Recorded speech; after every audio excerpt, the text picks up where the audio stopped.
Daylight savings time ends tonight when you set your clocks back, but Apple iPhone users may recall, and non iPhone users may be quite shocked to learn that back in 2010, there was a little glitch in the iPhone, and I know because I experienced this firsthand when the alarm did not sync with the time.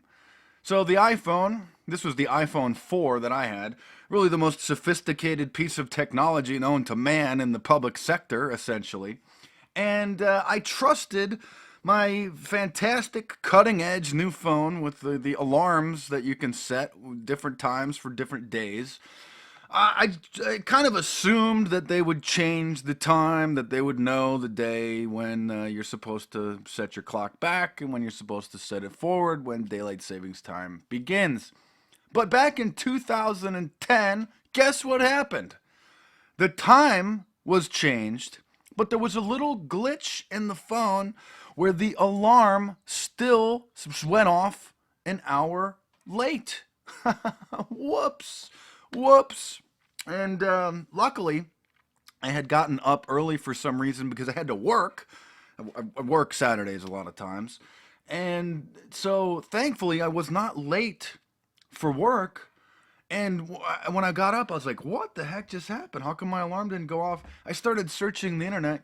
And of course, it was all over the news, all over the blogs, that there was just a little glitch. Now, this was in 2010. So, what do you think happened the previous year in 2011? Do you think that Apple fixed the glitch? No. No. If I recall correctly, I think the alarm went off an hour early. Or perhaps it was when daylight savings time started. Whatever it was, they still did not fix the daylight savings time glitch. Here's a few articles about it. Apple iPhone 4 clock bug strikes again. Business Insider, iPhone clock glitch strikes again. Okay, and I think you had to power the phone down and then power the phone back up or download an update. I don't really remember. I was so shocked. So it's going to be interesting to see what happens tomorrow. So just a heads up for all you Apple users out there. Your phone, for the third year in a row, may have a daylight savings time glitch. And what this shows is that you cannot rely on technology, especially for important things. You have to have a backup plan. You have to have plan B. And so when we come to the time when people get neural interfaces, which is a BMI, a brain machine interface, where you're going to get your internet or your cell phone literally wired into your brain.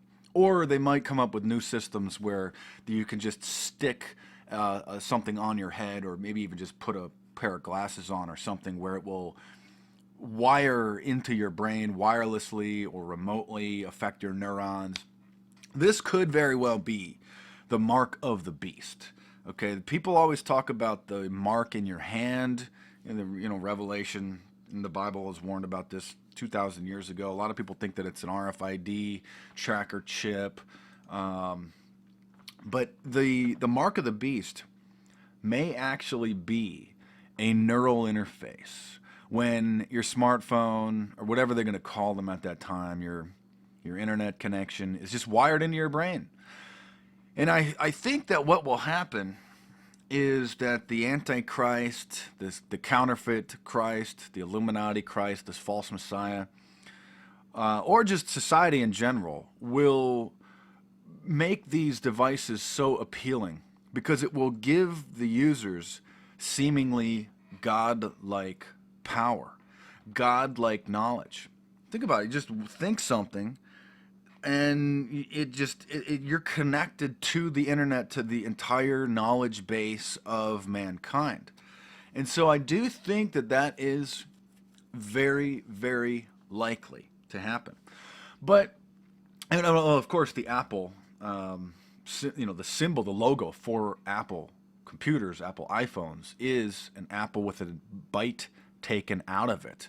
Okay, it symbolizes the knowledge of good and evil.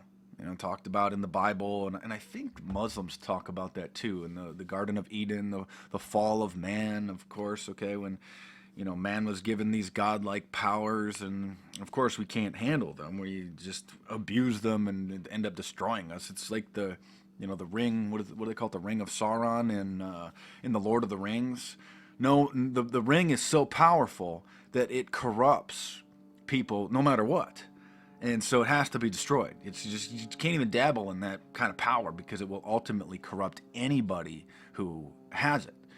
And the quote people get, the quote is from Lord Acton, is that power corrupts, but absolute power corrupts absolutely. So just a double heads up here. Your iPhone, especially if you have to work Sunday morning on November 4th, you might want to have a backup alarm clock. Those little annoying ones that have the really annoying alarms that go off. You may just want to set one of those just because for 2 years in a row, in 2010 and in 2011, Apple over there, the most cutting edge technology company, I think the most wealthy company in the world, just couldn't get a simple daylight savings time change corrected the first time or the second time. And then, of course, that goes to show when you rely solely on technology, it's going to let you down. It's going to let you down when you least expect it. That's why I'm a big fan of retro stuff. Older things. The people say the good old days, they don't make them like they used to.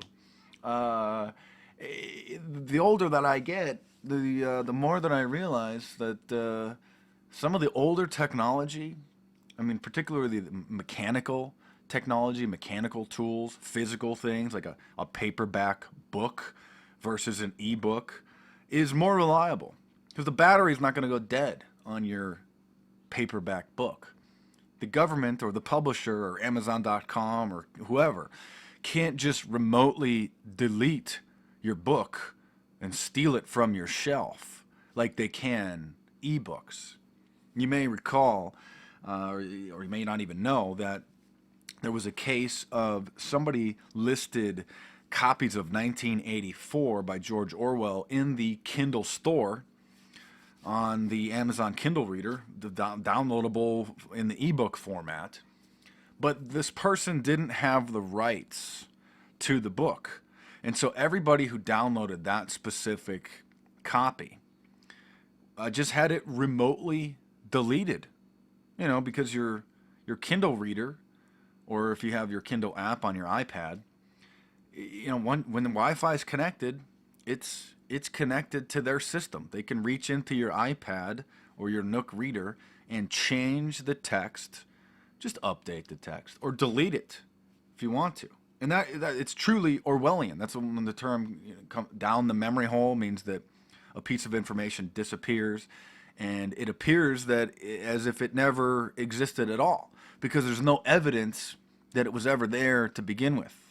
So just something to think about as we're moving into this Orwellian nightmare. We have Borders books closed last year. Half the book sales out there are ebooks. And yes, it is convenient. But, perhaps for some pieces of literature, you should probably have a hard copy backup. Like I bought this big, thick family medical guide, and I have the Special Forces emergency handbook, just in case the power goes out, just in case the solar flare does hit and knocks everything out for a couple months. Just good to have a little backup there. A paper trail, not an electronic trail that could just be deleted or remotely changed or have the batteries go dead and just renders your iPad or your Nook reader an expensive, food tray. So just a heads up. Thanks for watching.